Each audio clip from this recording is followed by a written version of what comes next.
안녕하십니까. 국회 입법조사처장 김만임입니다. 국회 입법조사처의 원래 포럼 시선과 논단 시간입니다. 시선과 논단은 매월 국정의 주요 이슈를 놓고 해당 분야 우리나라 최고 전문가를 모셔서 심도 있게 논의하는 자리입니다. 먼저 초대 손님의 간단한 발제를 듣고 계속 발표자와 토론자 간의 질의응답을 통해서 국정 현안에 대해 심도 있게 토의를 하게 됩니다. 올해 들어서 오늘은 네 번째, 지난해 시작한 이래 지금 16번째인데요. 오늘 주제는 신냉전 시대 새로운 안보의 길을 찾다. 우크라이나 전쟁과 우리의 신안보 정책입니다. 아시다시피 30여 년 전 냉전 체제가 붕괴된 이후 그동안 미국의 패권 유지 전략과 중국의 부상이 국제 질서에 주목을 받았습니다. 이런 가운데 지금 최근에는 러시아의 우크라이나 침공에 따른 전쟁이 국제 질서의 한가운데 있습니다. 이 전쟁을 계기로 해서 러시아와 중국도 미국과 서방 진영의 협력 동맹이 다시 강화되는 양상도 보이고 있습니다. 과연 이런 양상 말 그대로 신냉전 체제가 구축이 될지, 또 진영 간의 결속을 시키는 고리는 무엇이 될지, 또 이런 변화와 더불어 동북아시아와 한반도 지형에는 어떤 영향을 미칠지, 또 여기에 따른 우리의 전략은 어떻게 해야 될지 여러 가지 과제를 던지고 있습니다. 네, 이런 문제를 논의하기 위해서 오늘 한양대학교 최준우 교수님을 모셨습니다. 최준우 교수님은 오랫동안 국제정치와 EU 문제, 또 한국 정치학회장도 역임하셨습니다. 이 분야의 최고 전문가 중에 한 분이신데요. 어서 오십시오. 네. 네. 오늘 토론은 여전히 지금 코로나 상황으로 인해서 방역 지침에 따라서 비대면으로 진행이 됩니다. 화상 시스템을 통해서 미리 신청하신 분들과 함께를 하고 있고요. 또 비대면 참석자들을 대표해서 이 자리에는 국회 입법조사처 외교안보팀의 심성은 조사관 함께하고 있습니다. 어서 오십시오. 네, 심성은 조사관은 이후의 정치안보 정책을 연구한 이 분야 전문가로 담당자입니다. 지정 토론자 외에 지금 줌으로 참석하고 계신 분들은 채팅창에 의견을 주시면은 제가 대신해서 최진우 교수님께 질문을 드리겠습니다. 그럼 최진우 교수님의 간단한 발제부터 시작을 하겠습니다. 부탁드립니다. 네. 안녕하십니까. 한양대학교 최진우입니다.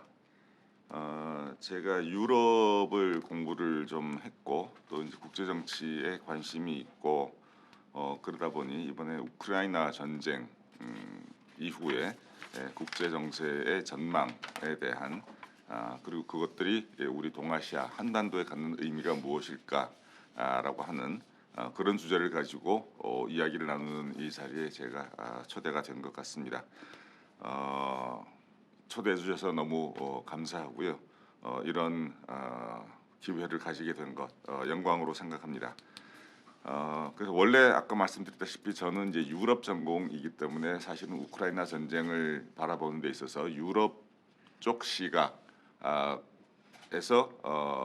분석도 하고 고민도 하고 그랬었습니다만은 지금 오늘 이 자리는 뭐 유럽은 어떻게 생각하는지, 유럽한테 가하는 충격은 무엇인지, 뭐 그것도 재미있는 주제는 될 수가 있을지 모르겠지만 그래도 우리한테는 도대체 어떤 의미를 갖는 건지가 더 큰 관심거리라고 생각이 돼서 유럽 이야기는 가능하면 조금 줄이고 우리 쪽 이야기를 좀 더 가능하면 포함시키는 걸로 이제 그렇게 말씀을 드려보겠습니다. 일단 우크라이나 전쟁은 누구한테나 상당히 충격이었던 것 같습니다. 설마 전쟁이 나랴라고 생각을 했었는데 실제로 전쟁이 나버렸고, 그리고 그 전쟁의 양상이 처음에 우리가 생각했던 거하고 상당히 다르게 지금 진행이 되고 있습니다. 전쟁이 났다라는 사실 자체가 아직도 어떤 외교 정책의 목적 달성을 위한 방법으로 전쟁이라고 하는 것이 가능하구나라고 하는 그것 자체가 상당히 이제 충격이 아니었나라는 생각이 듭니다. 그 동안에는 사실 뭐 지난 수십 년 동안 국가 간의 대규모 전쟁은 거의 없었습니다. 뭐 전쟁이라고 우리가 부르는 것들이 있었다 치더라도 그게 이제 내전이었거나 아니면은 뭐 미국의 이제 그 테러 전쟁 그런 정도였지 어떤 뭐 영토를 뺏고 빼앗기 위한 그런 그 전쟁, 국가 이익의 실현 수단으로서의 전쟁이라고 하는 것은 사실 최근에는 별로 없었던 일이기 때문에 이번 전쟁이 이제 충격적인 거고요. 그 전쟁이 바로 자기네 앞마당 뭐 또는 뒷마당에서 벌어지고 있는 유럽 즉 사람들한테는 그 뭐 어마어마한 더 큰 충격이었을 거라고 생각이 됩니다. 그게 충격이었고 그다음에 이제 앞으로는 이게 그 아까 우리 처장님도 말씀하셨다시피 이 전쟁을 계기로 진영화가 가속되는 것 아니냐. 뭐 아시다시피 이제 중국하고 러시아가 좀 이제 밀착하는 그런 모습을 보이고 있고 서방의 결집이 이루어지고 있고 그래서 그렇게 크게 두 진영 그게 이제 또 신냉전으로까지 가는 것 아니냐 이런 이제 우려 섞인 목소리가 많이 들리고 있습니다.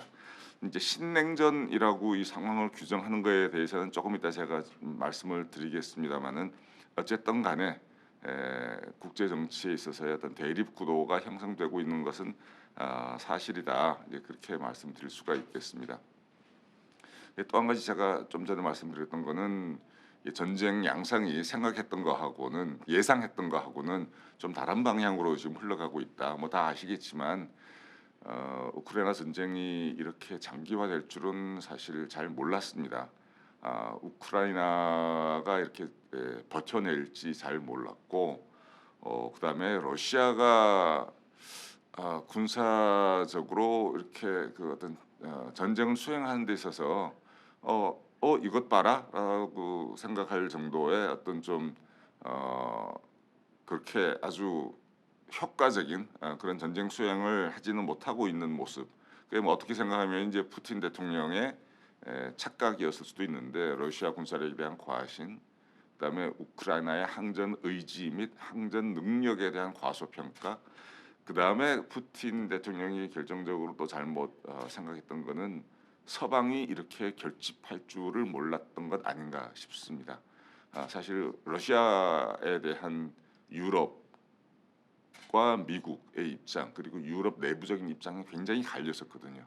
어떤 이해관계에 따라서 또는 어떤 역사적인 그 관계에 따라 가지고 굉장히 갈렸었기 때문에 이번에도 결집이 안 될 거다. 어쩌면은 대러 정책에 있어서의 분열상이 더 크게 노정이 돼서 서방은 아무런 힘을 쓰지 못할 거다. 목소리를 내는 것 이외에는 그랬었는데 그게 굉장히 큰 착각이었다라고 생각이 됩니다. 그러면서 이제 전쟁이 장기화되고 그러면서 그게 또 많은 나라들한테 여러 가지 시사점을 주고 있는 것 같습니다.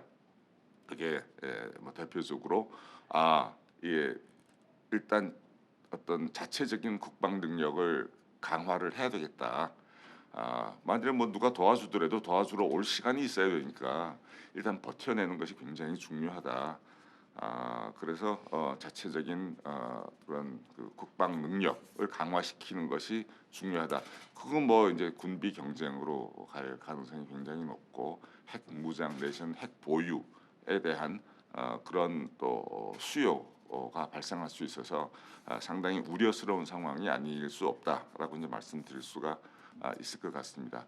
그렇게 자체적인 국방력 강화에 더불어서 또 한 가지 지금 뭐 추세로 나타날 거라고 예상되는 것은 동맹의 강화, 뭐 새로운 동맹의 결성이 있을 수도 있고 기존 동맹 관계를 더 심화시키려는 그런 노력들. 하여튼 기존의 동맹에 대한 어떤 재평가 작업이 이루어지면서 그걸 더 강화시키는 방향으로 가려는 그런 여러 가지 모습들이 있을 수가 있을 것 같습니다.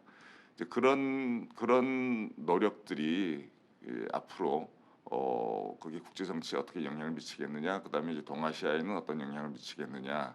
아까 뭐 진영화 말씀을 드렸는데 이게 진영 간의 골이 더 깊어지는 그런 계기가 되지 않겠는가라는 이제 그런 우려가 있습니다. 그렇게 됐을 경우에는 사실은 우리나라를 비롯한 많은 중견국 또는 약소국의 입장에서는 어떤 진영의 선택을 강요받을 수 있는 그런 상황이 도래할 가능성이 높아지기 때문에 그게 어떤 국가 이익의 차원에서는 반드시 좋은 그런 구도는 아니다. 그래서 이게 진영 간의 골이 깊어지고 이른바 신냉전이 진행이 되는 것에 대해서는 참 우려스럽지만 그렇게 될 가능성을 우리가 배제할 수는 없다라고 이제 그렇게 생각이 됩니다. 좀 더 좁혀가지고 한반도에서는 그럼 어떻게 될 건가? 한반도 상황에 대해서도 그렇게 긍정적일 것 같지는 않습니다. 북한은 아마 핵 무력을 더욱 더 고도화시키려고 그럴 것이고, 우리 대한민국은 아까 어떤 진영 간의 선택의 문제에 더 가깝게 다가갈 수도 있지 않겠는가. 그렇게 될 경우는 만약에 진영 간의 어떤 대립 구도가 더 강화가 된다고 한다면 남북 간의 관계도 뭐 진영이 포함되어 있을 수밖에 없는 그런 운명 속에 있기 때문에 남북 간의 관계도 풀어내기가 상당히 어려워지지 않겠는가. 이런 이제 걱정이 많습니다. 그 이제 우크라이나 사태가 굉장히 우리로부터는 멀리 떨어진 유럽의 한쪽에서 벌어지고 있는 일이지만 이게 우리한테도 굉장히 큰 의미를 갖는 사건이다. 유심히 들여다보고 앞으로의 어떤 국제 정치의 전개 방향에 대해서 우리가 예의주시하면서 우리의 외교 정책을 수립하는 데 있어서 굉장히 많은 참고를 해야 된다. 그렇게 생각이 됩니다. 일단 제 발제 말씀은 이 정도로 줄이도록 하겠습니다. 네, 고맙습니다. 짧은 시간에 최진우 교수께서 지금 여러 가지 생각해볼 주제를 좀 던져주셨습니다. 뭐 군비 경쟁의 강화를 비롯해서 핵 전력이 다시 한번 부상할 가능성도 있다라는 문제까지 포함해 주셨는데요. 어떻습니까, 최 교수님? 미국이 개입하지 않을 경우에 안보 전략 차원에서의 서방 세계 이른바 유럽이 독자적인 능력을 가지고 있습니까? 어떻습니까? 사실 아직은 그렇지 못하다라고 생각이 드는데 유럽의 어떤 그 방위의 주축은 지금 나토이고 나토에서의 어떤 군사력, 방위력에 감히 이렇게 말씀드리는 게 이게 뭐 적절할지 모르겠지만 한 90%는 난 미국이라고 생각을 합니다. 유럽 국가들이 그렇다고 군사력이 없는 것 아닙니다. 국방 예산 많이 지출하고 있고요. 병력 규모로 보거나 장비로 보거나 그게 뭐 상당 수준에 이르긴 하지만 그건 다들 자기 나라 방어용이고 유럽 차원에서 어떤 그 공조 체제를 구축을 해가지고 예컨대 우크라이나 사태 또는 뭐 예전에 뭐 발칸 반도에서 내전이 났을 때도 마찬가지고 거기에 투입을 해서 전투를 수행할 수 있는 능력은 그건 제가 보기에는 미국이 90%고 나머지 국가들은 그럴 태세가 지금 되어 있지 않은 걸로 보여지고요. 발칸 사태 때만 하더라도 그때 그 세르비아 그 베오그라드 공습을 하던 거라든지 또는 뭐 사라예보에서 보스니아 내전 때 그때 나토군이 개입했던 거 그런 것들을 보면은 미국의 전력이 압도적이었거든요. 거기에 대한 일종의 반성으로 유럽에서는 자체적인 외교 안보 역량을 키워야 되겠다. 상당히 노력을 했습니다. 근데 그럼에도 불구하고 아직까지는 그런 역량이 갖추어져 있지 않은 걸로 생각이 되고요. 뭐 조금 가벼운 이야기를 말씀드리자면 그래서 이제 유럽에 대해서 좀 뭐라 그럴까 약간 조롱 섞인 그런 코멘트를 하는 사람들이 여러 사람이 있었습니다. 우리가 잘 아는 헨리 키신저 같은 경우에는 그렇게 이야기를 했죠. 내가 유럽에다 전화를 하고 싶을 때 누구한테 해야 될지 모르겠다. 영어로 If I wanna call Europe, who do I call? 내가 유럽에 전화를 하려면 내가 누구한테 해야 되지? 이제 그렇게 이야기를 했는데 그만큼 외교 안보에 구심점이 없다는 이야기고요.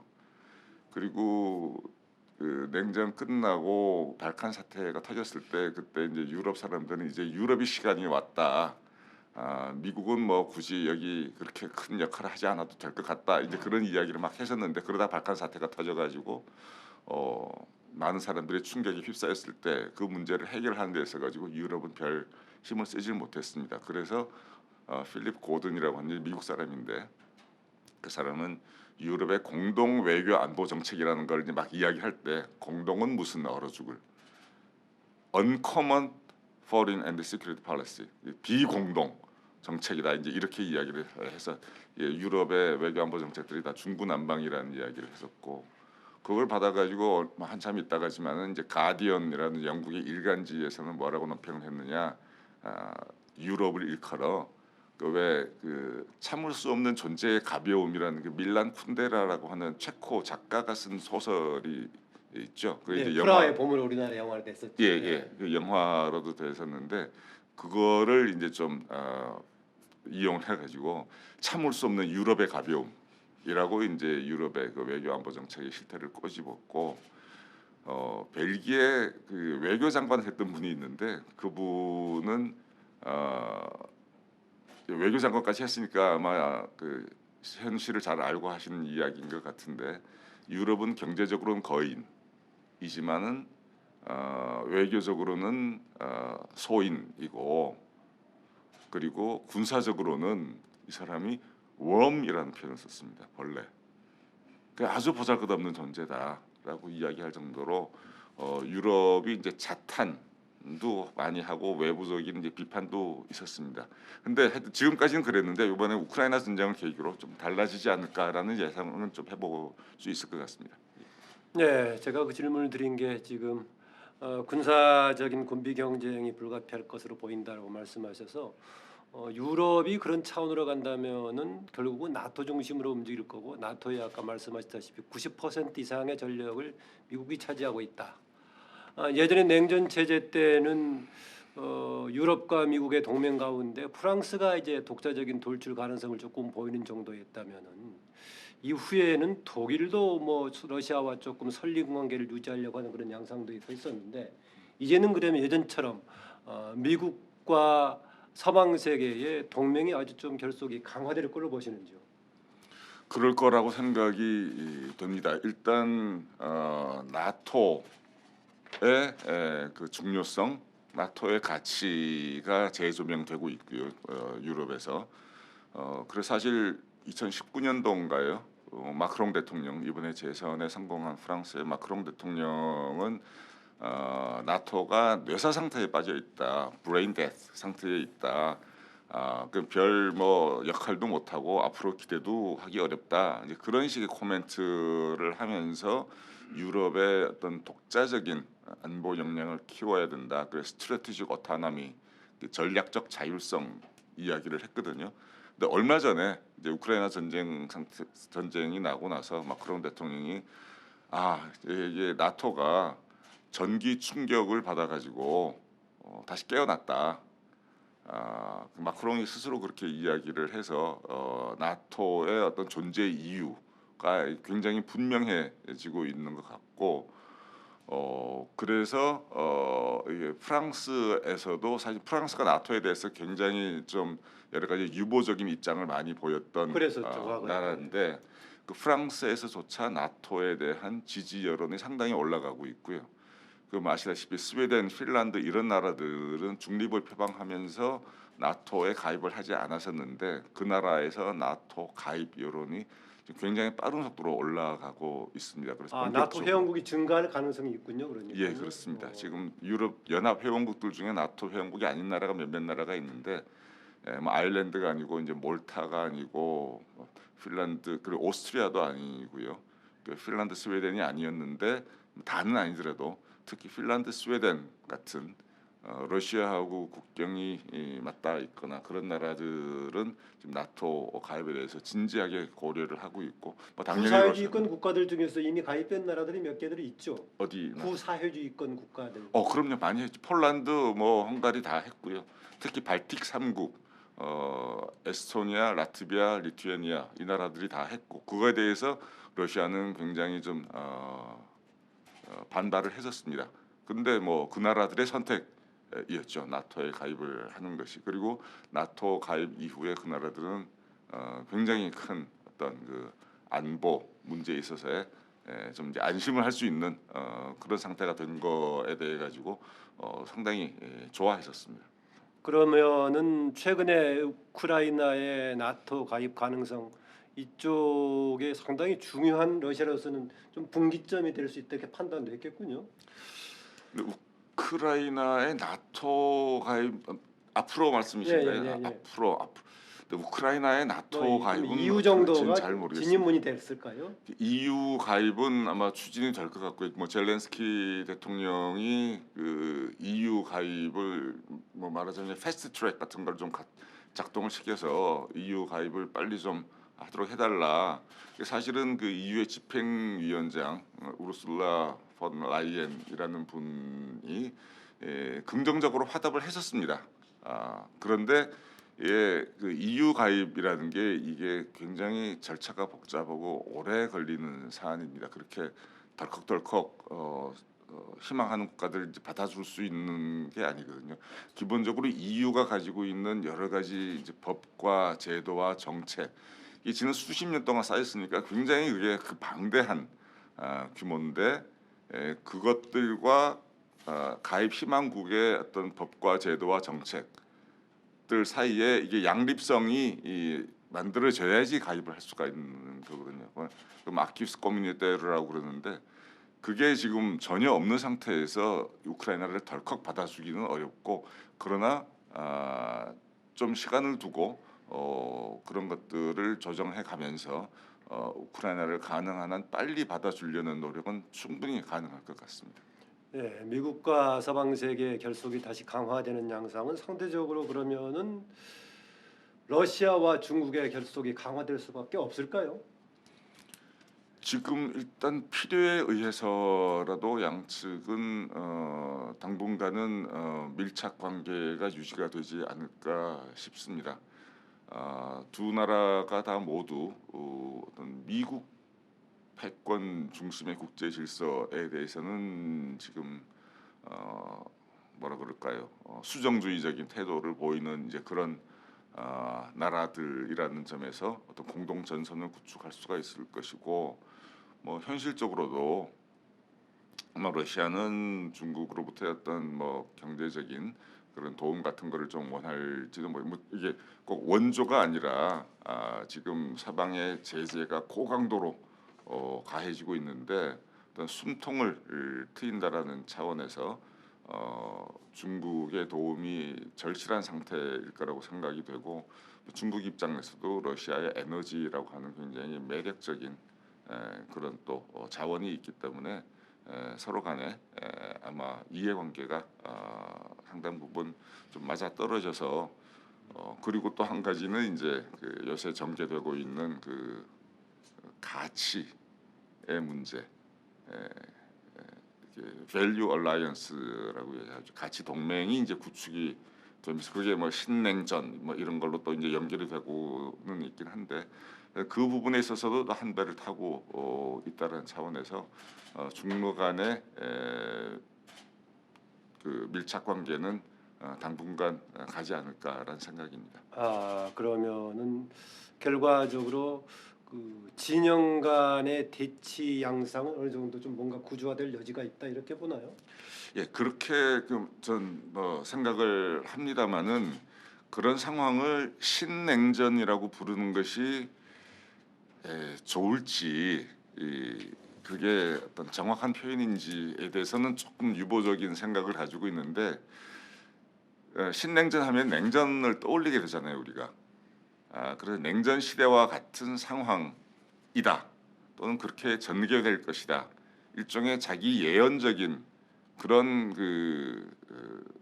용어일 수가 있다고 생각을 하거든요. 근데 과거 냉전하고 지금은 조금 다른 것이 과거에는 그 소련하고 미국하고는 거의 관계가 없었습니다. 두 나라가 초강대국으로 있으면서 두 나라 사이의 어떤 협력이나 교류 이런 것들은 거의 없는 단절 상태였었고요. 반면에 지금은 미국하고 중국하고 서로 으르렁거리고 있지만 어마어마하게 상호 의존이 네. 지금 심화되어 있는 상태이고 그다음에 예전에 소련은 공산주의 이념을 전 세계에 확산하려고 그랬었거든요. 그래서 뭐 동유럽으로 실제 확산을 많이 시켰고 계속 또 밀고 나오려고 그랬고 뭐 아시아나 뭐 아프리카, 중남미, 쿠바도 그랬었고요.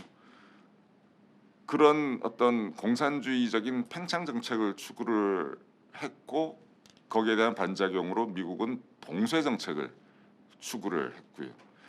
근데 지금 중국이 자기네 어떤 정치 이념이나 뭐 정치 체제를 그렇게 막 수출하려고 그러는지, 물론 요새 자랑은 좀 많이 합니다. 뭐 민주주의, 자본주의 체제가 여러 가지로 망가진 모습을 보이니까 이게 어떤 당 중앙에서 꽉 잡고 좀 권위주의적인 결정을 내리고 그걸 추진해 나가는 것이 장기적으로 훨씬 더 현명한 합리적인 정책을 추구할 수 있는 그런 기반이다라고 뭐 자랑을 좀 하긴 하는데, 그렇다고 해서 자기네 걸 다른 나라들한테도 받아들이라고 이렇게 하는지 그건 잘 모르겠고, 그리고 아까 이제 미국과 중국의 상호 의존성을 이야기를 했는데, 그런 만큼 중국을 봉쇄한다는 것이 가능한지 바람직한지 그건 잘 모르겠다는 차원에서 이 신냉전이라는 용어는 저는 좀 조심스럽게 사용하면 좋겠다라는 생각을 해봅니다. 그렇게 신냉전이라는 용어를 자꾸 쓰는 순간, 쓰게 되면 점점 거기에 맞게 우리가 점점 생각을 할 거고 그렇게 또 행동을 할 것이기 때문에, 그러면 상황을 더 악화시킬 가능성이 있지 않겠는가, 그런 우려가 좀 있습니다. 그거를 과거의 냉전 체제의 유산으로 봐야 될지 어떨지는 모르겠습니다만은 과거에 대립했던 그 진영이 다시 중심에 서기 때문에 약간의 그런 생각 떠올 수 있을 건데요. 제 교수님 지적해 주셨다시피 과거의 냉전 때는 완전 서로 다른 시장 체계를 가지고 있었다면 지금은 엄청나게 미국과 중국의 경우도 상호 의존적인 시장 질서를 가지고 있다. 이런 상황이 과거하고는 다른 뭔가 서로 대립하면서도 묶어지는 고리가 될지, 그동안 묶어졌던 고리가 서로 나눠지는 디커플링이 생길지, 어느 양상에 좀 그 힘이 더 셀 거라고 보십니까? 지금은 이제 디커플링 쪽으로 무게 중심이 조금 실리고 있는 그런 국면이라고 생각이 됩니다. 특히 저는 이제 그 문과라서 잘은 모르지만 기술 부분에, 첨단 기술 부분에서의 패권 경쟁이 지금 굉장히 가속화되고 있는 것 같고요. 뭐 화웨이 이런 이제 사태에서도 볼 수 있었던 것처럼 미국이 원래 그 기술 부분에서는 압도적인 우위를 오랫동안 유지를 해 왔었는데, 최근에 와서는 중국이 정말 무섭게 추격을 하고 있지 않습니까? 근데 이제 기술이라고 하는 게 그냥 이 휴대폰이나 뭐 컴퓨터 정도의 이야기가 아니고, 이거는 경제적으로 어마어마한 의미를 갖는 거고, 사실 뭐 유럽 국가들이 그 제국주의를 예전에 할 수 있었던 것도 어떻게 보면 산업혁명이라고 하는 기술적인 어떤 그 돌파, 그런 거에 힘입었을 가능성이 이제 굉장히 높다라고 보는데, 이 기술의 발전, 기술에 있어서의 우위, 이거는 다른 나라들에 비해서 훨씬 더 빠른 어떤 경제 성장을 이룰 수 있는 토대가 되는 거고요. 그거는 곧바로 군사력이라는 거하고 또 이제 연결이 되는 거죠. 그래서 기술 우위를 점하는 것 또는 기술 우위를 뺏기지 않는 것, 이거는 제가 보기에는 미국으로서는 지금 거의 사활적인 이익이 걸린 문제다. 중국도 마찬가지 입장이고요. 계속 미국한테 밀리지 않기 위해서는 기술 굴기를 해야 될 텐데, 그래서 어마어마한 국가 주도적인 그런 투자도 지금 하고 있는 거고. 근데 이제 그 부분에 있어서 근데 뭐 우리나라 같은 경우에 중국의 기술 발전에 지대한 기여를 할 수 있는 뭐 그런 부분에서 우리가 중국과 협력을 한다든지 뭐 수출을 한다든지 투자를 한다든지, 이제 미국 입장에서는 반가울 리는 없는 노릇이겠죠. 그래서 기술 부분에서는 미국이 우리한테 그런 디커플링에 동참할 것을 요구하는 그런 상황이 앞으로 좀 더 많아지지 않겠나 라는 생각인데, 물론 이제 완전한 디커플링이 가능하겠느냐, 그건 이제 제가 잘 모르겠습니다만은, 그래도 어느 정도는 미국과 뭐 유럽, 일본, 뭐 캐나다, 이 진영 쪽에서 어떤 기술 패권 경쟁이 한 배를 타고 우리한테도 그쪽에 승선할 것을 요구할 그런 가능성이 상당히 크다라고 이제 저는 보였습니다. 네, 심성훈 박사 질문 준비해 주시고요. 관련 질문이 지금 몇 사람 들어왔는데요. 이상권님의 질문 중에서 바로 이런 구도 속에서 진영의 선택을 강요받아야 하는 우리의 경우 균형 외교, 양면 외교, 다면 외교를 해야 하는 입장에서 오히려 우리한테는 지금 어려운 환경이 되고 있지 않느냐는 질문입니다. 어떻습니까? 굉장히 어려운 상황입니다. 그래서 저는 아까 말씀드렸다시피 이제 신냉전이라는 용어가 함축하는 그런 의미가 현실화되는 그런 상황으로는 안 갔으면 좋겠다라는 게 이제 저의 희망이고요. 너무 이게 양당 간에 하나를 선택을 해야 되는 그런 상황이 돼버리는 거죠. 그러면 그래서 그런 상황이 안 됐으면 좋겠다라고 생각을 합니다만은 이미 사실은 뭐 많은 나라들이 어느 정도 선택을 하고 있는 걸로 보여집니다. 대표적인 예가 호주라고 볼 수가 있는데 뭐 아시지 않습니까? 호주가 지금 중국하고 굉장히 각을 세우고 있습니다. 쿼드 멤버가 돼 있죠 지금. 예, 쿼드 멤버도 돼 있고 오커스라는 것도 이제 출범을 시켰고요. 원래 호주하고 중국하고는 밀월 관계라고 할 정도로 서로 간에 그 경제적인 교류가 엄청나게 활발해졌었더랬습니다. 예, 뭐 석탄 문제에 따라 에너지 문제도 등장했고 그랬죠. 그렇죠. 물론, 예. 예, 뭐 석탄, 철광석 이런 천연 자원도 많이 수출을 했고요. 그리고 뭐 좀 우습게 생각하시는지 모르겠지만은 바닷가재, 와인 이런 것도 굉장히 많이 수출을 했습니다. 근데 그게 이제 지금 다 막혀버렸거든요. 뭐 코비드 기원의 문제에 있어서 중국이 심기를 건드렸었고 어떤 이제 인권 문제나 뭐 이런 거에 있어서 중국하고 견해를 달리하고 그러니까 중국이 그야말로 늑대 외교, 뭐 전랑 외교, 울프 디플로마시의 일환으로 호주에 대해서 철강석, 뭐 석탄 이런 거 수입 안 해, 바다까지 수입 안 해, 와인 수입 안 해 이러다 보니까 호주 경제가 엄청난 타격을 받았습니다. 그리고 그 호주에 가보면 아시겠지만은 중국 사람들 굉장히 이민도 많이 와 있고요. 유학생들도 굉장히 많이 와 있습니다. 한동안 관계가 좋을 때는 인적 교류, 물적 교류가 굉장히 활발했는데 지금은 가장 각을 세우는 나라거든요. 호주가. 호주는 선택을 한 거죠. 그 호주도 사실은 그 미국하고 동맹 관계에 있습니다. 한호 동맹이 있거든요. 거기도 안미 경중이었던 거죠. 예. 우리하고 똑같습니다. 안보는 미국, 경제는 중국이 더 중요한 나라였었는데 제가 보기에는 지금은 호주는 확실하게 선택을 한 것 같고요. 유럽도 사실은 마찬가지입니다. 뭐 아까 나토 이야기도 했습니다만은 유럽의 안보는 미국이거든요.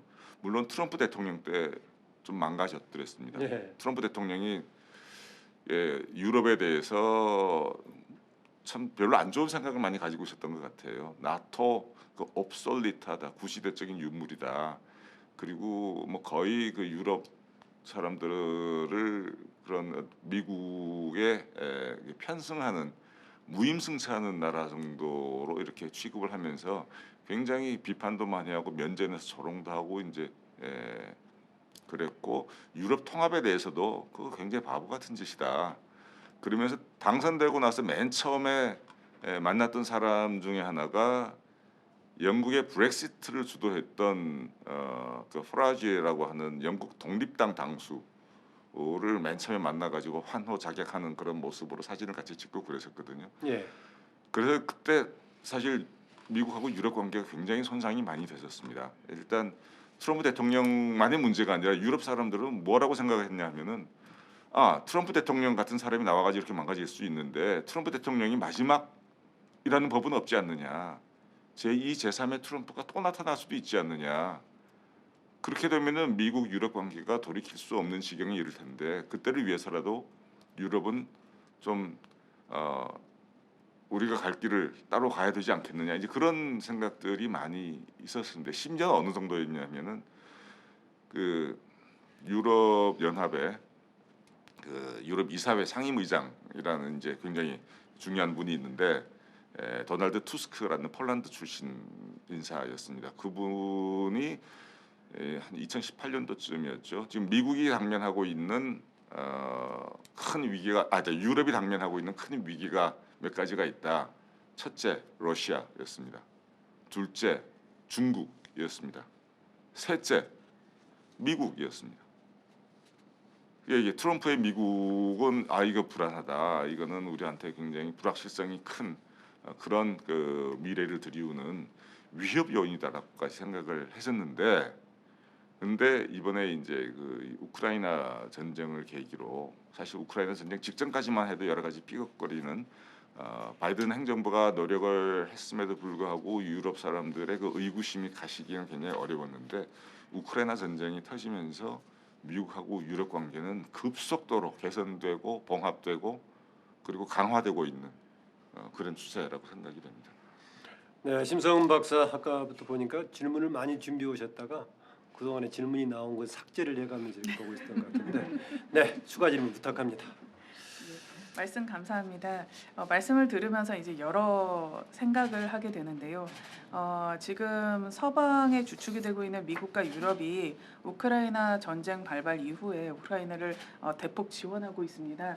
근데 미국은 확실히 이제 대규모의 무기라던가 군비 지원을 하고 있는 반면에 독일, 스위스, 폴란드 등 이제 일부 유럽 국가들이 혹은 EU의 평화 기금을 통해서 일부 이제 지원을 하고 있는 정도인데, 유럽 같은 경우에는 아무래도 이제 제재에 조금 더 힘을 실는 그런 모습입니다. 그런데 과연 이런 대러 제재가 어느 정도 효과가 있을지 궁금합니다. 이제 수출 통제라던가 스위프트 배제라던가 여러 제재를 통해서 러시아의 GDP가 약 10%까지 하락할 수 있다라는 전망도 있었지만, 루블화 가치가 최근에 1달러당 70 루블에서 130 루블까지 상승했다가, 그러니까 가치가 하락했다가 2달 만에 다시 73 루블로 다시 전쟁 이전의 가치를 회복했습니다. 그리고 최근에 이제 러시아의 무역 흑자가 사상 최고를 갱신하고 있고, 이러한 모습을 봤을 때 과연 이런 제재가 단기간에 러시아의 어떤 우크라이나 침공을 그러한 의도를 저지할 만한 효과를 가져올 수 있을지 조금 의문이 듭니다. 그래서 이러한, 또 더 나아가서 세계 경제도 이러한 대러 제재로부터 영향을 받을 수 있고, 뭐 에너지 수급이라던가 식량이라던가 광물이라던가 물류 대란이 더욱 가속화되고 있는 이런 시점인데, 과연 대러 제재가 어느 정도 효과를 볼 수 있을지요?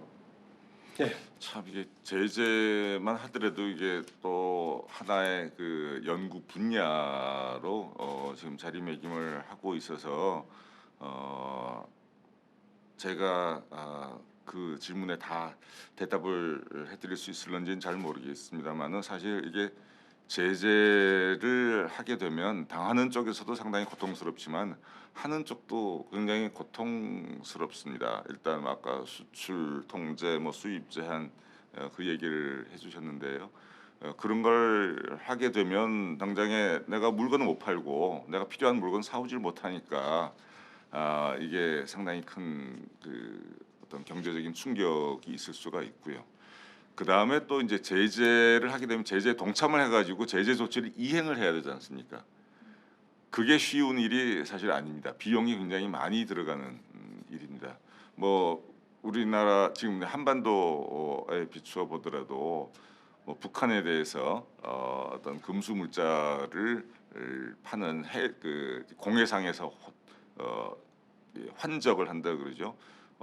배 공해상에서 이제 배 한 배에 있던 걸 다른 배에 옮겨가지고 북한에 들어가서 뭐 석탄도 내려주고 뭐 이제 이런 일들을 하는데, 그걸 못하게 하려면 누군가가 쫓아다니면서 감시를 해야 되거든요. 그리고 만일에 제재 조치를 위반하는 누군가가 있다 그러면은 잡아와가지고 우리나라 뭐 부산항이든지 뭐 인천항이든지 어디 붙들어 놔야 됩니다. 그게 다 비용인 거죠.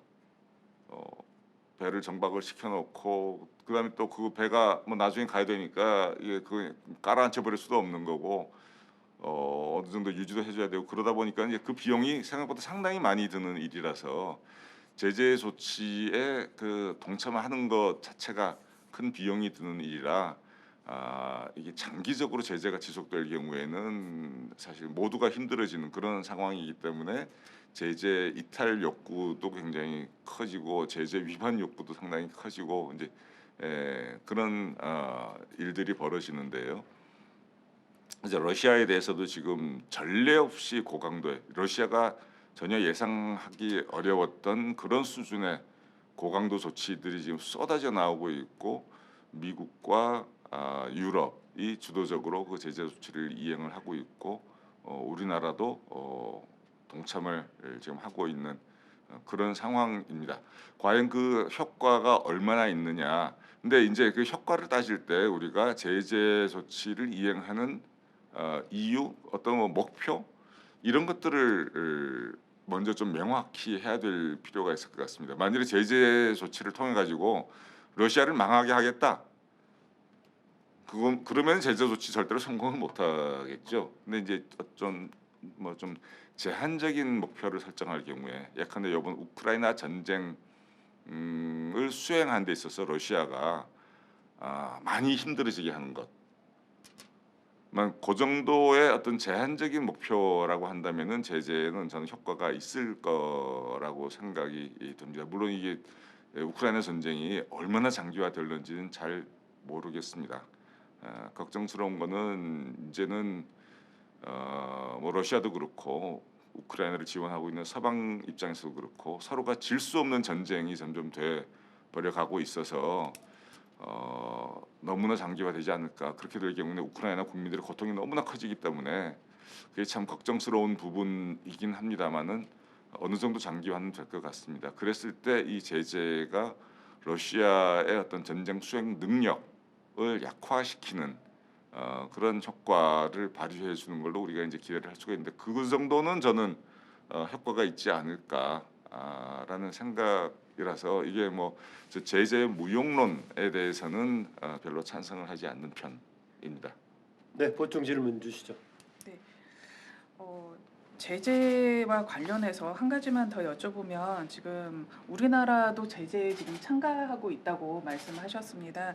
근데 예를 들어서 상트페테르부르크 같은 경우에 우리나라 현대자동차 공장도 있고 LG전자도 있고 또 더 나아가서는 우리나라가 그 천연가스 선적하는 그 선박 제조 최대 제조국이기도 합니다. 그런데 이러한 선박 제조업에도 분명히 영향이 있을 것 같습니다. 더군다나 북극 항로가 이제 조만간 활성화될 것 같은데 그런 데서도 영향이 있을 것 같은데 이러한 것들을 모두 총괄해서 보건대 우리나라 기업에도 좀 많은 영향을 미치지 않을까. 그래서 더군다나 신북방 정책을 통해서 우리는 러시아와의 경협을 많이 추진해왔던 그런 상황이기 때문에 우리나라에 미치는 영향이나 이제 경협을 포함한 우리나라에 미치는 영향과 이에 대한 대책을 좀 말씀해 주시면 감사하겠습니다. 예, 예, 사실 분명히 저희들한테도 어떤 경제적인 피해가 있을 것이고 손실을 감수해야 하는 기업이 있는 건 사실인 것 같습니다.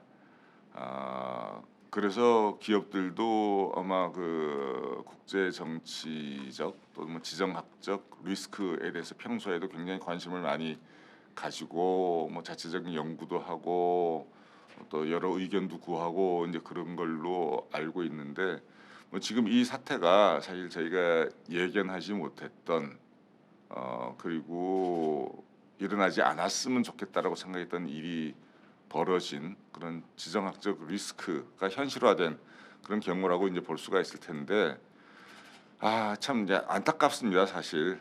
이걸로 인해 가지고 피해를 보게 될 여러 기업들 거기에 또 근무하시는 여러 이제 근로자분들 다들 참 안타까운데 그럼에도 불구하고 우리가 어떤 좀 입장을 가지는 게 필요하지 않겠는가. 우리나라에 걸맞는 우리나라가 뭐 제가 보기에는 여러모로 세계 10위 정도에 해당되는 국가라고 생각이 됩니다. 총 GDP도 그렇고요. 뭐 국방력 규모로도 그렇고 또뭐 올림픽 가가지고 이번 올림픽에서는 잘 못했습니다만은 올림픽에서 대체로 10위 안팎의 그런 순위를 기록을 하고 있고 근데 그 10위라는 게 세계 200개 나라 중에 10위면은 이건 굉장히 이거는 상위 랭크거든요. 이 0.5% 안에 들어가는 거지 않습니까? 이 어마어마하게 0.5%인가 뭐 어떻게 하여튼 예. 굉장히 상위 랭크인데 뭐 강대국까지는 아니지만 하여튼 우리는 이제 중견국으로서의 그런 정체성을 가지고 있는데 5%네요. 예. 5% 예. 상위 5%면 굉장히 높은 거죠. 예, 그랬을 때 이게 중견국이라고 하는 게 그냥 뭐 국력만 뭐 있다고 중견국이 아니라 어떤 국제 사회에 공공재를 제공하는 데 기여하는 그런 역할까지도 수행해야 된다고 봤을 때는 저희들이 참 이게 그 단기적으로 감수해야 하는 경제적 손실은 상당히 안타까우나 좀 더 길게 보고 어떤 그 원칙을 만들어 놓고 그걸 지켜나가고 실천해 나가는 그런 모습을 보이는 게 필요하지 않겠느냐라는 생각입니다. 그래서 참 안타까운 마음은 있지만 그걸 슬기롭게 좀 대처해 나가는 방법을 빨리 좀 찾는 게 필요하지 않나 그렇게 생각합니다. 네, 경제제재단 동참은 상대국에 대한 압박뿐만이 아니라 우리가 감내할 부분도 있다. 우리나라의 국제사회에서 위상을 생각했을 때 그 정도의 책임성을 가지고 감내해야 될 부분 아닌가라는 말씀 주셨는데요. 관련한 질문이기도 합니다. 우리 그 조기범 법사팀장의 질문인데요. 미국 진보센터에서 우리나라의 동참을 얘기하면서 심지어는 군사적인 동참까지도 제안한 바가 있는데 거기에 대한 어떤 생각이신지. 젤렌스키가 우리나라에 요청할 때도 보니까 고도의 우리나라의 방어 무기 지원을 받으면 많은 도움이 될 거다 이런 얘기도 한 적이 있었는데요. 군사 무기 차원에서에 대한 지원은 어떻게 판단하시는지 질문입니다. 그 부분도 참 어렵습니다. 뭐 나의 개인적인 결정이라면은 제 마음은 정해져 있는데 그게 아니고 이제 국가 정책적 차원에서 추진을 해야 되는 거라서 저는 뭐 지금 우리가 가지고 있는 자산이 어떤 거가 있는지는 잘 모르겠습니다만은 그게 우크라이나한테 굉장히 필요한 건지 그 대체 가능성이 없는 그런 건지 그거에 대해서 이제 일단 잘 모르겠고요. 그리고 뭐 군사적 지원은 만약에 뭐 나중에 뭐 하게 되면은 꼭 해야 될 상황이 되면은 뭐 해야 되겠지만 지금 상황에서는 저는 이제 군사적인 그런 무기 지원 이런 것보다는 좀 다른 뭐그 의약품이라든지 그런 것에 대한 인도주의적인 지원의 규모를 좀 늘리면 좀이 아니라 좀 많이 늘리면 어떻겠느냐. 무기만 지금 필요한 건 아닐 거거든요. 우크라이나가 물론 다른 데서도 다 무기는 꺼리고 뭐 인도주의적 지원으로 하려고 그러겠지만 그럼에도 불구하고 뭐 충분한 물량이 지원되고 있는지는 잘 모르겠습니다. 그래서 저희는 이 지원을 하려면은 조금 더 적극적으로 하는 게 좋겠다. 근데 무기 지원까지는 지금 우리가 꼭 해야 되는 건지 그걸 제가 지금 가늠하기가 힘들어서 뭐라고 딱 부러지는 답변 드리기가 좀 어려울 것 같습니다. 네, 북한 관련 질문을 좀 드리겠습니다. 어젠가요? 북한의 열병식 장면이 뉴스에 보도가 되기도 했었는데요. 상당히 핵 문제를 공세적인 차원에서 발언하는 것도 나오기도 했습니다. 최근에 우크라이나 전쟁에 따른 국제 질서의 재편 양상이 북한의 상당히 강경 노선에 힘을 실어줄 여전히 있는 건 아닌지 두 가지 배경입니다. 하나는 우크라이나가 한쪽으로 몰렸던 배경 중에 하나가 러시아만 가지고 있던 일방 핵을 가지고 러시아가 핵을 폐기하면서 나왔던 배경에 대해서 오히려 북한의 핵의 유지에 또 뭔가 좀 근거를 만들어주는 게 아닌가. 여기에다가 러시아와 중국의 동맹에다가 북한까지 넣어서 이렇게 러시아, 중국, 북한까지 넣어서 한 동맹 축으로까지 얘기하고 있습니다. 이 점에서 오히려 북한의 핵 무기 또 군사화에 힘을 실어주는 국제 정세가 아닌가 이런 해석은 어떻게 보시는지요? 저도 사실 싫지만 동의하지 않을 수 없는 그런 견해라고 생각이 됩니다. 저 자신 그런 쪽으로 생각이 흘러가더라고요. 이거 북한이 절대로 핵을 놓지 않겠구나. 이제는 더더욱 핵을 붙잡겠구나. 나아가서 더 고도화시키겠구나. 라는 이제 그런 생각이 들면서 마음이 좀 우울해졌었는데요. 분명히 그렇게 갈 것 같고요. 어저께 나온 보도된 김정은의 발언도 그런 맥락이 아닌가 싶습니다. 거기에 더해서 사실 그 우리나라에서도 핵 무장론이 이제 고개를 들고 있고 뭐 핵 개발 및 보유까지는 아니더라도 핵 공유는 해야 된다. 사실 나토에 있는 많은 국가들이 미국과 핵 공유를 하고 있죠. 그 자기네가 자체적인 핵 개발한 게 아니라 미국의 핵을 자기네 나라에 갖다 놓는 그런 안보 조치를 취하고 있는데 그거는 우리가 해야 되는 거 아닌가라는 이제 그런 의견도 강하게 개진되고 있는 것 같습니다. 이제 그렇게 될 경우에는 한반도가 이제 핵 대결의 어떤 전선이 될 수가 있다라는 점에서 굉장히 좀 우려스럽고, 그리고 이게 비단 한반도뿐만 아니라 많은 나라들에서 핵 보유의 유혹을 많이 가지게 될 것 같습니다. 그건 이제 핵 확산의 도미노가 일어나는 거죠. 그건 정말 위험한 상황이라고 저는 생각이 되거든요.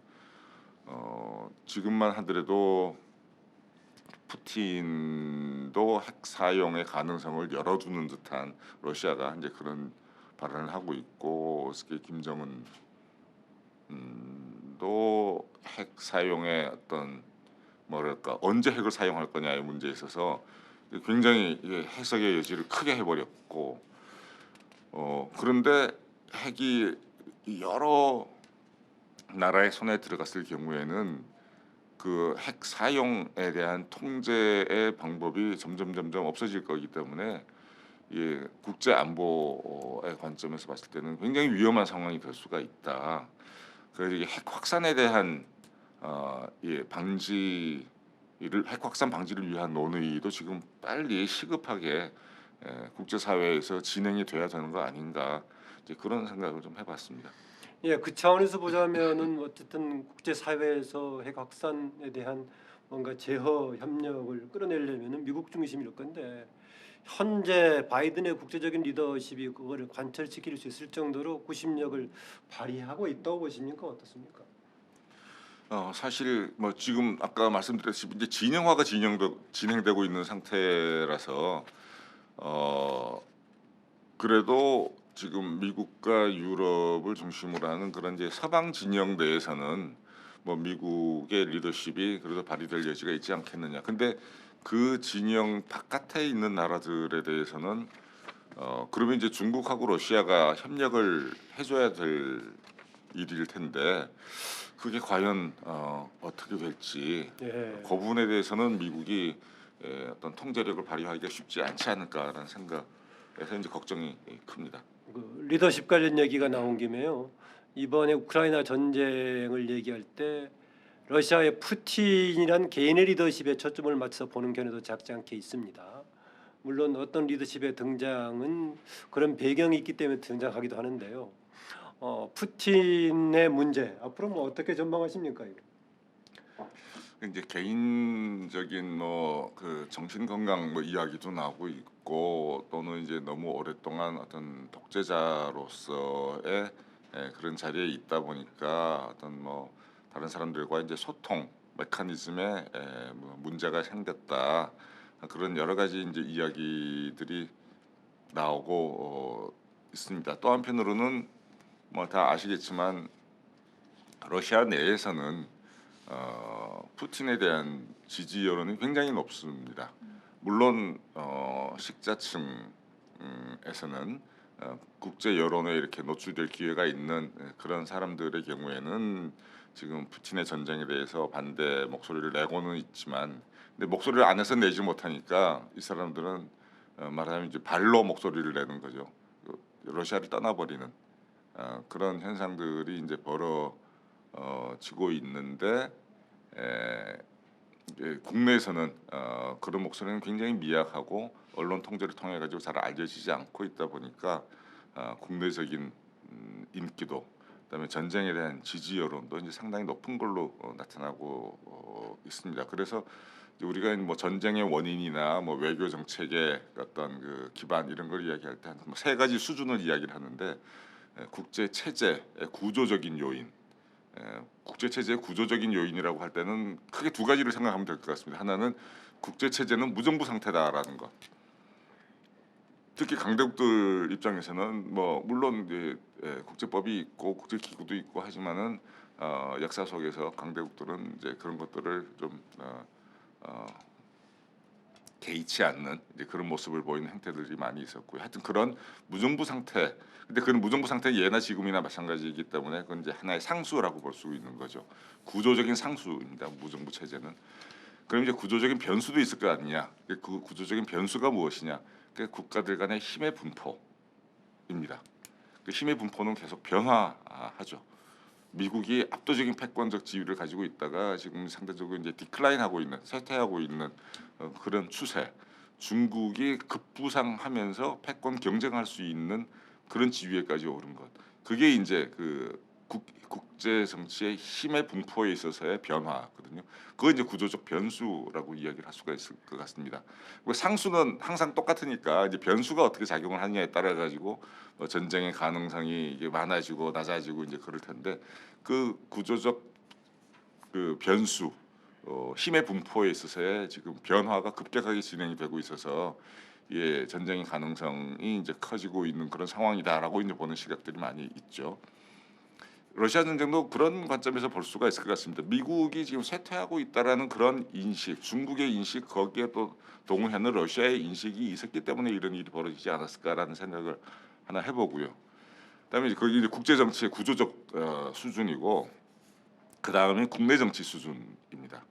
국내 정치적으로 어떤 뭐 전쟁을 한다, 어떤 외교 정책을 한다, 지지를 받지 않으면 그건 참 어려워지거든요. 예. 근데 지금 러시아에서는 그게 그런 국내적 여론 환경은 조성이 돼 있다라고. 예, 뭐 통제하든 어떻든 간에 돼 있다. 그렇죠. 예. 예. 그다음에 이제 푸틴 개인적인 차원, 리더십의 차원인데 모르겠습니다. 좀 뭐 정신이 이상한 건지 아니면 뭐그 안에서 의사 결정의 그 시스템에 이제 문제가 생긴 건지 그건 잘 모르겠는데, 근데 어느 순간 푸틴이 굉장히 공격적인 모습으로 좀 바뀌어가는 그런 걸 전 느꼈었는데, 그 푸틴이 예전에 원래 이제 KGB 출신이라고 저희가 알고 있지 않습니까? 예. 이제 KGB 출신으로 동독에도 이제 근무를 하고 그러셨는데, 그러다가 탈냉전이 되면서 러시아로 돌아와서 이 사람이 아마 원래 이제 페테르부르크 출신인 걸로 알고 있는데, 거기에서 KGB 공무원으로 계속 일을 하면서 그때 러시아 경제 사정이 너무 안 좋다 보니까 이게 영국의 파이낸셜 타임스에 보도된 내용이었는데, 푸틴이 알바를 했답니다. 그때 탈냉전기에. 그게 뭘 했냐, 택시를 몰아대는 거거든요. 그 택시가 지금 우리도 이렇게 위에 그 정식 공식적으로 허가받은 택시가 있고, 러시아에 저도 예전에 한번 가봤습니다만은 그런 그 왜 그냥 자기 자가용 가지고 이렇게 택시 영업 비슷하게 한 사람들 있지 않습니까? 과거에 우리나라도 그랬죠. 예. 예, 그게 굉장히 많았는데 그걸 했던 것 같아요.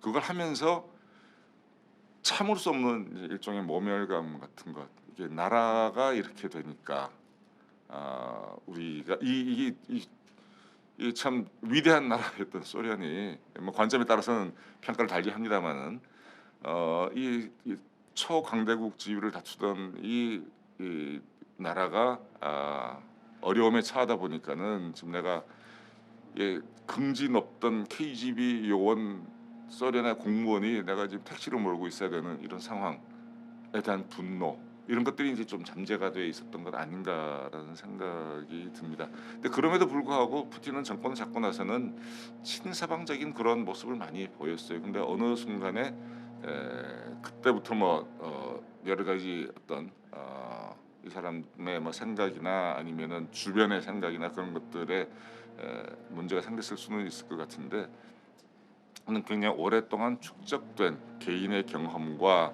개인의 어떤 인식과 이런 것들이 이제 변화해 가면서 이런 상황에까지 지금 이르지 않았나. 그래서 지금 하던 그 개인적 수준, 국내적 수준, 국제 정치의 구조적 수준 여기에서 봤을 때 전쟁의 가능성이 충분히 있었구나 이렇게 생각이 됩니다. 뭐 과장된 해석인가 모르겠는데 일부에서는 그 서방 세계 중심의 이른바 대서양주의와 러시아가 중심이 된 유라시아주의의 대립 양상을 그런 철학을 뒷받침받고 있다 푸틴이 이런 해석까지 했던데 좀 과잉 해석인가요, 그거는? 뭐 그런 철학의 영향을 받았을 가능성은 충분히 있는 것 같습니다. 그 제가 지금 자세히 다는 기억을 못 하겠습니다만은 푸틴이 거의 논문 같은 거를 써서 예. 굉장히 오랜 시간 동안에 그걸만 이렇게 이제 설파를 하는 그런 모습을 전에 한번 연출한 적이 있었는데 거기 보면 저희가 듣기에는 좀 황당하고 앞뒤가 안 맞는 이야기인 것 같은데 굉장히 확신에 차서 러시아 어떤 뭐 민족, 슬라브 민족의 어떤 부흥, 그 영광을 되찾고자 하는 이제 그런 그래야 하는 이유를 역사 속에서 많이 찾고 있는 걸 볼 수가 있었거든요. 그래서 그게 뭘 그 사람이 뭐 허황된 생각을 가지고 있을 수는 있는데 그런 생각을 가지고 있다는 것은 현실인 것 같습니다. 예. 그게 또 그 사람의 여러 가지 판단에 실제로 영향을 미치고 있다라는 것도 현실인 것 같고요. 네, 심성은 박사 질문 준비해 주시고요. 우리 그 유상조 정치행정실장의 지금 질문인데요. 우크라이나 전쟁이 남의 불행이 아니라 우리의 불행처럼 느껴지는 것은 지정학적 유사점 때문으로 보입니다. 다른 한편으로는 우크라이나와 한반도의 유사점도 있겠지만 차이점 같은 것도 있지 않을까요? 라는 질문입니다. 일단 유사점 관련해서 동병상련의 느낌이 있다 뭐 이런 얘기인데 어떻습니까? 예, 맞습니다. 사실 우리도 그 강대국 옛날부터 그 큰 나라들 틈바구니에서 이제 고생을 굉장히 많이 한 나라죠. 그래서 전쟁도 하고 뭐 침략도 받고 그 여파로 우리 민족들이 갈라져서 아직까지도 이렇게 분열되어 있는 상태가 지속이 되고 있으니까 물론 내부적인 요인도 뭐 없었다라고 이야기하기는 어려울런지 모르겠지만은 외생적 요인이 훨씬 더 크지 않았나. 지금 우리나라가 현재 상황에 있는 것은 그렇게 생각했을 때 우크라이나도 자기의 운명을 자기 손으로 결정하기 어려웠던 그런 지정학적 위치라고 하는 게 과거로부터 비극이 쭉 내려져 와가지고 오늘날에도 또 저런 고통을 겪고 있는 거 아닌가라는 생각에 정말 가슴 아프고요. 그리고 사실 그 우크라이나 그 바로 옆에 있는 폴란드라고 하는 나라 혹시 기억하실지 모르겠습니다만은 폴란드는 2015년도에 유럽 난민 위기가 발생했을 때 시리아 전쟁으로 말미암아서 그때 그 난민 수용에 대해서 굉장히 좀 거부 반응을 많이 보였던 나라였거든요. 그때 유럽에 1년에 100만 명의 난민이 들어갔습니다. 2015년, 2016년. 그때 그 난민 수용에 대해서 굉장히 거부 반응을 보였던 폴란드가 이번 우크라이나 전쟁 터지고 나서는 거의 한 300만 명 정도가 한 달 사이에 우크라이나로 들어갔거든요. 뭐 우크라이나로도 가고 몰도바라도 가고 루마니아라도 가고 뭐 헝가리도 가고 많이 갔는데 폴란드로 굉장히 많이 갔습니다. 근데 폴란드가 과연 그 난민들을 어떻게 바라보고 어떻게 대할 것인가라는 게 사실 관심사 중에 하나였는데 놀라울 정도로 수용적인 태도를 지금 보이고 있습니다. 일단 뭐 여러 가지 이유가 있을 거예요. 그 폴란드에는 이미 우크라이나 이주 노동자들이 굉장히 많습니다. 폴란드가 EU 국가이고 그러다 보니까 우크라이나보다는 상대적으로 경제적 형편이 좋아가지고 일자리도 많고 그래서 한 이미 100만 명 정도의 이주 노동자가 있었다고 그래요. 그 이주 노동자 집단이 우크라이나 난민들이 쏟아져 들어왔을 때 좀 흡수해 줄 수 있는 그런 쿠션 역할을 하지 않았나라는 생각도 들고 이번 난민은 시리아 난민들과는 달리 주로 여성과 아동들이었고 그리고 머지않아 전쟁이 끝나면 돌아갈 거다라는 이제 그런 예상도 했었고 그렇기 때문에 이렇게 좀 수용이 되지 않았나 싶은 생각도 있는데 또 하나는 동병상련인 것 같습니다. 폴란드도 굉장히 고생을 많이 한 나라입니다. 뭐 2차 대전 시작이 독일의 폴란드 침공으로 시작됐던 예, 것처럼 그렇죠. 예. 그 옆에 이제 독일, 뭐 프로시아 이런 강대국이 있었고요. 왼쪽에 지도상으로 왼쪽에 오른쪽에 러시아가 있었고요. 그 틈바구니에서 고생을 많이 한 나라입니다. 폴란드라는 나라 명칭이 그 편편하다라는 뜻이거든요. 폴이라는 게 편편하다라는 뜻이라서 그 편편한 만큼 얼마나 옆에 있는 강대국들이 왔다 갔다 하기가 좋았겠습니까? 수시로 침탈을 당했던 나라 그런 역사를 기억을 하고 있어서 폴란드 사람들이 우리하고도 그래서 굉장히 공감할 수 있는 부분이 큽니다. 우크라이나도 마찬가지인 거죠. 그런 강대국들 사이에 끼어가지고 침략도 많이 받고 역사가 굉장히 굴곡진 역사인데 그런 점에서 우리도 이게 멀리 떨어져 있는 나라지만 남의 일 같지 않은 우크라이나에서 벌어지고 있는 일이 우리나라에서도 일어나지 말라는 법이 없는 그런 관점에서 우리가 우크라이나에 대해서 정말 공감을 좀 가지고 도와줄 수 있는 것 좀 열심히 도와주고 또 우리가 준비해야 될 것들 열심히 준비하고 그래야 되지 않나 싶습니다. 네, 신성 박사. 네. 지금 정쟁이 장기화되면서 여러 문제가 발생하고 있다 이렇게 말씀하셨습니다. 그런데 사실상 이제 장기화되면서 비용도 커지고 피해도 커지면서 여러 문제가 발생하고 있지만 그럼에도 불구하고 국가들은 거기서 이익을 취하는 경우도 많은 것 같습니다. 예를 들어서 러시아 같은 경우에는 푸틴 대통령 지지율이 워낙 높았다고 말씀하셨지만 사실상 전쟁 전에는 60% 초반대로 푸틴 집권 이내로 가장 낮았던 상황이었는데 그 지지율이 급상승했고요.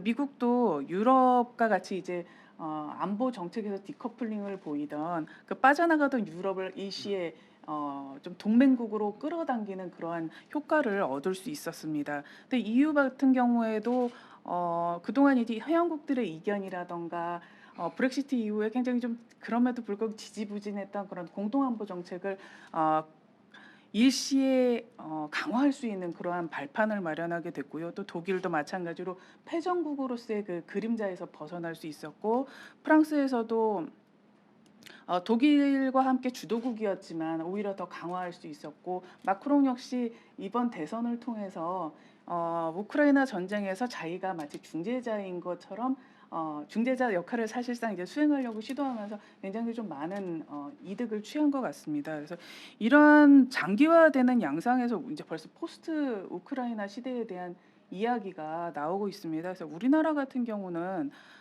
최근에 우크라이나 얘기가 굉장히 보도가 많이 되고 있는데 사실은 아까 말씀하신 대로 동병상련이라거나 더 나아가서 우리가 제2의 우크라이나가 될 수도 있다. 그리고 또 다른 예로 대만 같은 경우도 비슷한 예가 될 수 있다. 강대국 사이에 껴서 패권 전쟁에서 마치 새우가 되는 듯한 그래서 약간 대리전 프락시와 같은 그런 우려도 나오고 있는 상황인데요. 이런 상황에서 우리나라는 실리적으로 어떠한 외교를 취해야 하는지 또 더 나아가서 어떠한 외교 정책을 우리가 취할 수 있는지 여쭤보고 싶습니다. 네, 실리 의견은 또 이혜경 박사가 채팅창에 준 질문이기도 합니다. 네, 이제 답변합니다. 예. 그뭐 제가 싹 좋아하는 말은 아닌데 이제 위기가 곧 기회다. 뭐 이제 그런 이야기를 하지 않습니까? 이게 위기가 기회다라는 말이 사실인 측면이 굉장히 큰데 제가 뭐 좋아하지 않는 이유는 이제 간단하게 말씀드리자면은 보통 위기 상황에서는 누군가 고통을 받거든요.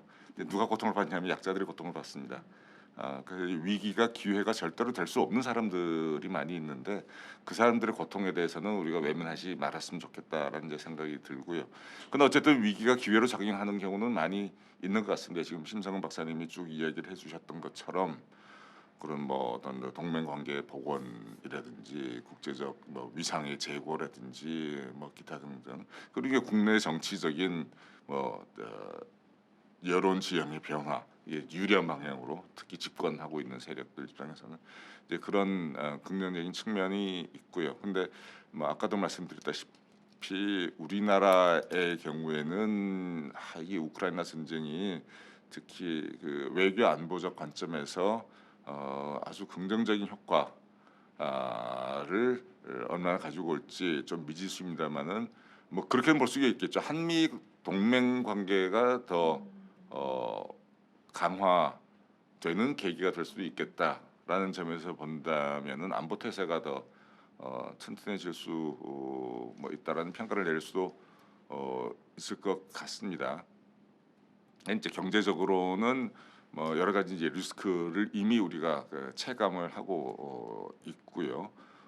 물가라든지 아까 얘기하셨던 뭐 러시아와 이 경제 협력 관계 거기에서 이제 어느 정도 손상이 불가피할 거고 그럼에도 불구하고 뭐 굳이 우리가 기회로 활용할 수 있는 여지가 있는 부분이 뭐가 있겠느냐 이 좀 억지스러운 이야기일 수도 있을 것 같습니다만은 이제 이 우크라이나 전쟁을 계기로 진영화가 진행이 되고 그래서 중국과 중러와의 그 서방 진영 측에서 중러와 디커플링을 추구를 했을 경우에 제가 아까 이제 기술 패권 이야기를 잠깐 했었는데 그 기술 부분에서 만약 디커플링이 더 가속화가 된다고 한다면은 모르겠습니다. 그게 제가 이제 전문가가 아니라서 잘은 모르겠습니다만은 중국의 기술 굴기에 약간의 제동이 걸리지 않겠느냐.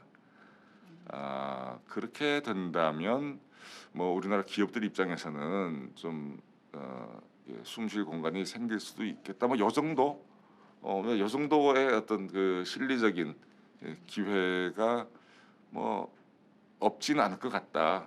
근데 전반적으로 우리나라에 있어서는 이제 엄중한 상황이 전개될 가능성이 더 높다라고 생각이 됩니다. 네, 진영화가 불가피하게 진행이 된다면은 우리나라는 한미 동맹에 대한 문제를 다시 한번 더 강화시키는 쪽으로 점검이 될 소지가 있다라는 말씀하셨는데 한미 동맹을 얘기하면은 동북아시아에서는 한미일 삼각 얘기가 또 나올 수밖에 없는데요. 최근 한 뭐 5, 6년 동안의 일본과의 관계가 아주 조금 애매한 상황이었었는데 이게 어떻게 다시 한번 정비될 여지가 있어 보입니까? 어떻습니까? 한미일 삼각 구도, 뭐 한미일 삼각 동맹 그게 얼마나 가능할지는 잘 모르겠습니다. 꼭뭐 지금 단계에서 필요한 건지도 사실 잘 모르겠고. 지난번 대선 과정에서 논쟁이 되기도 했습니다만. 네, 그렇습니다. 예. 근데 한일 관계 개선은 좀 필요한 것 같고요. 너무 이렇게 서로 거의 뭐 적대적인 관계인 것처럼 이럴 필요까지는 뭐가 있나 싶은 생각이 듭니다. 뭐 여러 가지 측면에서 뭐 가치라든지 어떤 경제적인 이해관계라는 측면에서 물론 경쟁 관계인 것은 틀림없습니다만은 그러나 서로 또 상호 보완적인 측면도 많이 있을 거라고 생각이 돼서 일본하고의 관계는 이제 좀 개선이 됐으면 좋겠다라는 생각인데 그러기 위해서는 뭐 좀 엉뚱한 이야기일는지도 모르겠습니다만은 일본이나 한국이나 공히 한일 관계를 너무 정치화시키지 않았으면 좋겠다라는 예. 이제 생각입니다. 이게 어떻게 보면은 정치적 동원의 하나의 수단으로서는 되게 좋거든요. 되게 손쉬운 카드거든요. 이거는 한일 관계는 한 목소리로 갈 수밖에 없는 이게 정치화가 되면 될수록 근데 이제 국가 간의 관계라는 게 그렇게 단순한 게 아니기 때문에 좀 이 정치화는 조금 자제를 하고 한일 관계 개선의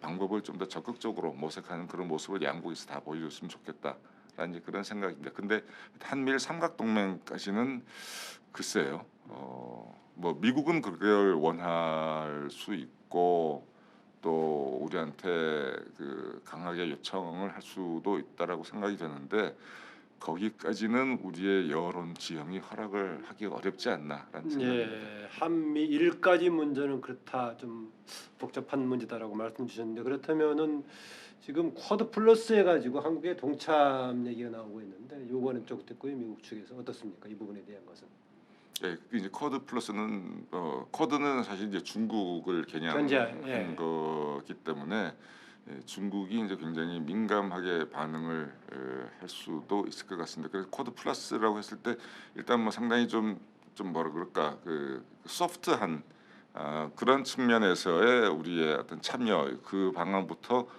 먼저 나오고 있는 것 같습니다. 사실 예, 그 연성 안보 쪽에서도 쿼드가 역할할 수 있는 부분이 분명히 있기 때문에 그런 좀 단계적인 어떤 진입은 전 만일에 가능하다면 그것도 괜찮은 생각이다라는 생각이 들고 그리고 이제 쿼드가 이제 중국에 대해서 어떻게 작용을 하겠느냐 그걸 우리 물론 고민을 하고 신경을 써야 되겠습니다만은 만약에 아까도 계속 이야기를 합니다만 진영화가 진행이 됐을 때 예. 그래서 우리의 선택이 불가피해질 때 그때는 뭐 아주 진지하게 고려를 해봐야 될 방안 중에 하나가 아닌가 생각이 듭니다. 네, 정치의회팀의 전진영 박사의 질문인데요. 아까 교수님 말씀대로 국제사회는 도덕이나 규범이 전제가 되지 않는 무정부 안악기 상태다라고 말씀하셨는데 이런 정치 현실주의적 관점에서 봤을 때 푸틴을 전범으로 국제 재판에 회부할 수 있을 것인가 현실적으로라는 질문입니다. 현실적으로는 쉽지 않을 것 같습니다. 푸틴이 일단 뭐 나라 밖으로 나와가지고 좀 다녀야지 어디서 뭐 잡아가든가 할 텐데 그럴 리는 당분간 없을 것 같고요. 그리고 러시아는 그 국제 형사재판소에 이제 가입도 안 했고 예. 그런 나라의 국가 지도자를 과연 법정에 세워서 단죄할 수 있는가? 그러나 현실적으로 넘어야 할 산이 너무 많은 일이라고 생각이 돼서 우리 마음 같아서는 뭐 그거보다 더한 생각도 할 수 있겠지만 현실적으로는 지금 그렇게 가능할 것 같지는 않다. 뭐 제가 이제 국제법을 잘 몰라서 방법이 있는 건지는 잘 모르겠습니다만은 이제 뭐 언뜻 생각했을 때 그거는 쉽지는 않을 것 같다라는 생각입니다. 네, 관련 질문이기도 한데요. 이정진 박사의 질문이 포함되어 있습니다. 현실적으로 정말로 우크라이나 지금 전쟁 상황의 출구 전략은 어느 쪽으로 모아질 수 있을까요?라는 질문입니다. 그게 참 어려운 일입니다. 아까 제가 언급했듯이 서로 간에 지금 질 수 없는 전쟁이 돼 버린 것 같습니다. 사실 러시아의 전쟁 목표는 맨 처음에 나왔던 게 우크라이나의 중립화, 비무장화, 그다음에 탈나치화에서 서방으로의 편입을 막고 그다음에 우크라이나를 무력화시켜서 러시아의 영향력이 최대한 투영될 수 있도록 하고 그다음에 지금 현 정권이 거기에 걸림돌이니까는 제거하는 것 그 세 가지가 목표였는데 그 세 가지 전략 목표는 전혀 달성될 가능성이 이제 없어져 버린 모양새거든요. 그래서 이제 돈바스 지역의 그 동부 지역의 어떤 영토 획득으로 전쟁 목표가 지금 바뀌었는데 근데 그러면 우크라이나한테 그 영토 주고 전쟁 끝내라. 그 얘기는 누구도 못할 것 같습니다. 어느 나라가 그 조건을 받아들일 수가 있겠습니까? 우크라이나 입장에서는 지금 전세도 또 역전이 되고 있는 상황이기 때문에 이게 그래서 쉽게 끝날 전쟁이 아닐 것 같다라는 이제 그런 생각이 듭니다. 그래서 사실은 지금 보면은 이 전쟁을 중재할 수 있는 사람이 아무도 없습니다. 뭐 구테레스 유엔 사무총장이 좀 뒤늦게나마 러시아와 우크라이나를 다 방문을 한다. 근데 러시아를 먼저 방문을 지금 하게 돼서 우크라이나 쪽에서 이제 반발이 있는데 뭐 유엔의 중재 역할이 얼마나 효과적일 수 있을런지. 근데 뭐 이게 아까 진영화가 딱 진행이 되고 있다 보니까 그 중간 입장을 취할 수 있는 나라가 없는 게 뭐 터키가 뭐 잠깐 나왔었습니다마는 터키의 어떤 중재자적 역할을 국제사회가 얼마나 인정해줄 수 있을지 그것도 또 지금 정확하게 잘 모르겠고 해서 출구 전략이 있으면 저도 참 좋겠습니다. 그러면 이제 뭐 좀 얘기를 해주고 싶은데요. 그게 쉽지가 않고 그리고 중재 역할을 해줄 수 있는 그런 국제 정치적 행위자가 없다는 게 굉장히 안타깝고 걱정되는 그런 상황입니다. 예, 또 늘 그렇습니다만 벌써 또 오늘 시선과 논단 시간이 거의 다 끝나가는 것 같습니다. 그동안의 국제 질서를 얘기하면은 미중 패권 경쟁 속에서 우리나라가 어떻게 균형 외교, 실리 외교를 취할 것인가의 문제였었는데요. 지금 또 우크라이나 전쟁, 우크라이나 사태가 터지면서 새롭게 진영화되는 구도 속에서 우리의 전략이 지금 이제 새로운 과제가 되어 있습니다. 마침 우리도 지금 정부 교체의 새 정부가 출범할 시기인데요. 최준희 교수님 마지막으로 지금 이 뭔가 변화하는 신냉전이라고 표현하기도 좀 애매하다라고 말씀하셨는데 이런 변화하는 국제 질서 속에서 우리에게 좀 필요한 외교 전략, 외교 안보 전략 또 함께 고민해줬으면 하는 내용을 담아서 마무리 발언 부탁드립니다. 예, 아까 그 마무리 발언으로 해야 될 일이 중간에 먼저 해버려서 약간 김이 좀 세긴 좋습니다. 했습니다만은 저희가 그 세계 10위 여러모로 10위권의 나라이고 특히 한국의 요새 이제 문화가 전 세계인들한테 큰 매력 포인트로 작용을 하고 있지 않습니까? 근데 그 이제 문화라고 하는 것이 갖는 힘이 제대로 발휘되기 위해서는 그거는 어떤 뭐 규범과 가치에 있어서의 공감대가 선행이 돼야 된다라고 생각이 듭니다.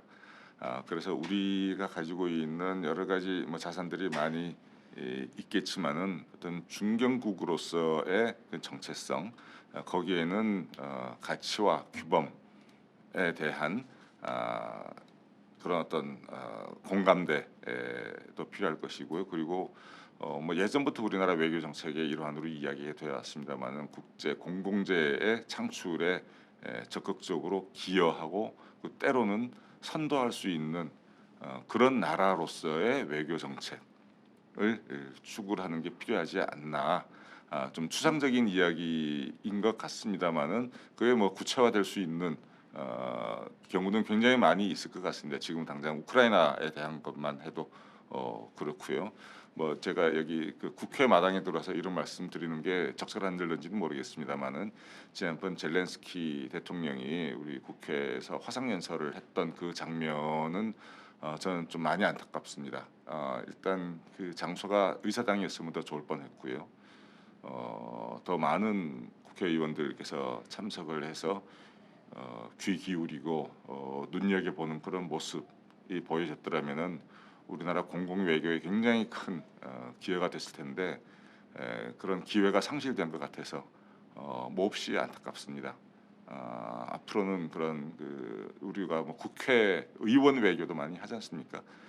의원 외교로 꼭 나가서 하는 것이 아니라 우리 나라 안에서 벌어지는 그런 외교 현장이 있을 수 있는데 그럴 때 우리 국회의원들께서도 좀 같이 많이 참여해 주시고 했으면 좋을 것 같습니다. 예. 네, 고맙습니다. 마지막 그 지난번 젤렌스키 화상 연설 관련해서는 외통위 차원에서 했기 때문에 좀 소규모로 했던 그런 경향이 있습니다. 지적처럼 그러나 전 국회의원이 참여하는 가운데 했으면 더 외교 전략 차원에서도 더 바람직했을 것 하는 조언과 아쉬움에 대해서는 다시 한번 생각해볼 부분이 아닌가라는 생각이 됩니다. 우크라이나 전쟁을 계기로 다시 진영화가 가속되는 가운데 우리가 택해야 될 여러 가지 과제, 상황 인식들을 논의했는데요. 뭐 1시간 반 가까운 시간에 최준우 교수님께서 여러 가지 생각해볼 지점들을 많이 잘 짚어주신 것 같습니다. 오늘 고맙습니다. 네, 그리고 또 오늘 현장에 참여한 심성은 박사 또 화상으로 참여한 참석자들께도 감사드립니다. 오늘 토론 과정에서 나왔던 다양한 의견들은 국민적인 또 시청자분들의 이해를 높이는데 도움이 될 거고요. 저희 입법조사처에서 이후에 국가안보 전략에 대한 지원 과정에서 중요한 자산이 될 걸로 생각합니다. 오늘 다시 한번 시선과 논단에서 고견 주신 최준우 교수님께 감사드립니다. 다음 다가오는 5월달 5월 25일 시선과 논단에서는요. 새 정부 출범을 계기로 새 전환기에 새로운 국정운영 방식에 관해서 남궁근 전 서울과학대 총장을 모시고 진행할 겁니다. 지속적인 관심과 참여 부탁드립니다. 오늘은 여기서 마치겠습니다. 고맙습니다.